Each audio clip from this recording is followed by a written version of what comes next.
À Rafah, la population, elle est de plus en plus confinée dans un réduit, le réduit de la zone dite humanitaire, parce qu'elle n'a d'humanitaire que le nom. Une population qui a été déplacée 4, 5, 6, 7 fois parfois, exsangue, qui a tout perdu, qui a perdu aussi beaucoup des membres de leur famille. Et sur Rafah, en fait, on l'a vu dans les derniers jours, des bombardements sur des camps de déplacés. Les équipes de Médecins sans frontières ont d'ailleurs eu à prendre en charge après l'attaque sur le camp de Tal al-Sultan 180 blessés. Qui avaient été déchiquetés, brûlés, vifs, souffrant de fractures extrêmement complexes, avec aussi 28 personnes mortes à l'arrivée dans le centre de stabilisation. On a pu les prendre quelques heures avant de devoir nous-mêmes évacuer le jour suivant, puisque dans la zone de Rafah, il n'y a plus d'hôpital qui fonctionne aujourd'hui, puisque c'est une zone qui est complètement soumise au combat et au bombardement.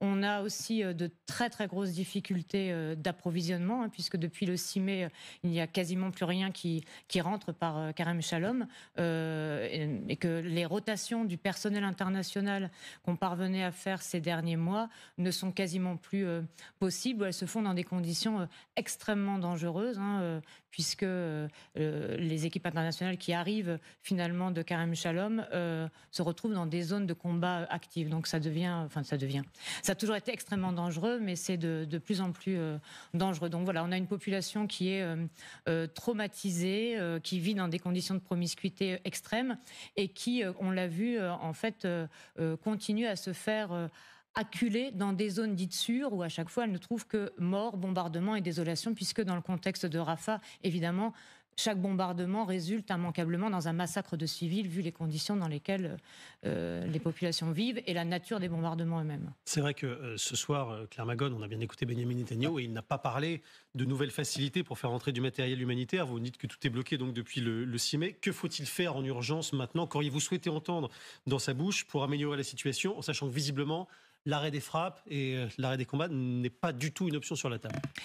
D'abord, j'aurais souhaité, si j'ose dire, qu'il ne soit pas dans un déni de réalité en ce qui concerne la soi-disant facilitation de l'aide humanitaire par Israël.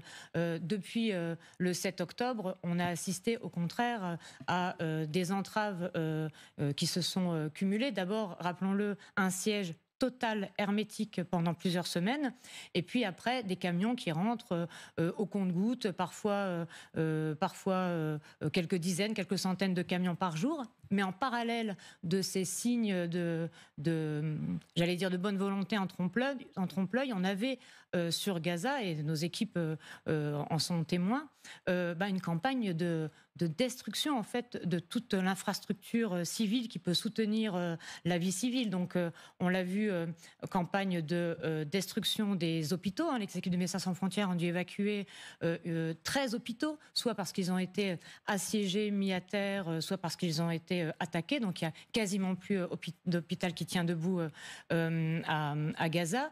Et puis cette campagne de destruction donc de toute infrastructure civile, elle s'est aussi manifestée par alors je l'entendais parler de Israël qui aurait pavé des routes à Gaza. Israël a surtout bombardé des routes, détruit des cimetières au bulldozer, et détruit aussi, et ça je tiens à le dire parce que je pense que c'est quand même un élément important qui illustre bien le déni de réalité de monsieur Netanyahou quand il s'agit de parler d'assistance, de facilitation de l'assistance humanitaire, une campagne de harcèlement et d'intimidation et de violence dirigée contre l'UNRWA, qui est quand même l'office de secours des réfugiés palestiniens, et dont les convois ont été bombardés, dont le personnel a été tué. Et aujourd'hui, hier, au Parlement israélien, un projet de loi a été adopté en première lecture visant à faire de l'UNRWA une organisation terroriste. Donc on voit bien que on est bien loin de la facilitation de l'aide humanitaire. Au contraire,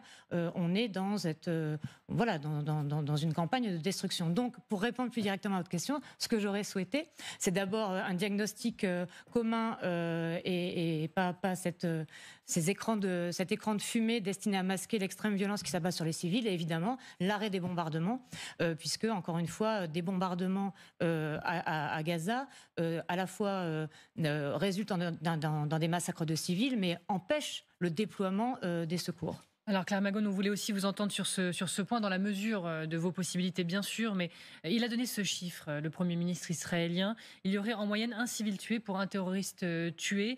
On sait que les nombreux témoins en rapport sur place disent que ce n'est pas du tout la situation. Et vous, qu'en pensez-vous par rapport à ce qu'on vous rapporte, ce que vous savez? Alors évidemment, je ne vais pas commenter ce ratio absurde. En revanche, ce qu'on sait, c'est que... Prenons un exemple, une catégorie de population à part entière, les médecins, les secouristes, les journalistes, c'est plusieurs centaines de ce type de personnes qui ont été tuées dans les bombardements. Tous les jours, nous-mêmes, dans nos hôpitaux, on reçoit des familles entières, des enfants, des femmes qui se sont réveillées sous les gravats de leur appartement, dans leur camp de déplacés, sous la toile de leur tente. Nous-mêmes, Médecins sans frontières, on a eu à subir des dizaines d'incidents de ce type-là et à déplorer 5 morts parmi notre personnel. Donc, je ne peux pas commenter le ratio en tant que tel. Ce qui est sûr et certain, c'est que les bombardements à Gaza frappent de manière indiscriminée les personnes où elles se réfugient, donc dans les endroits qui sont censés être sûrs, donc dans des camps, dans des écoles, sous leurs tentes. Donc là, c'est juste l'évidence manifeste que c'est les populations civiles, femmes et enfants compris, qui est visée par les bombardements. Merci beaucoup Claire Magon pour ce récit de l'intérieur, grâce aux équipes évidemment qui vous rapportent et qui vous disent ce qui se passe sur place.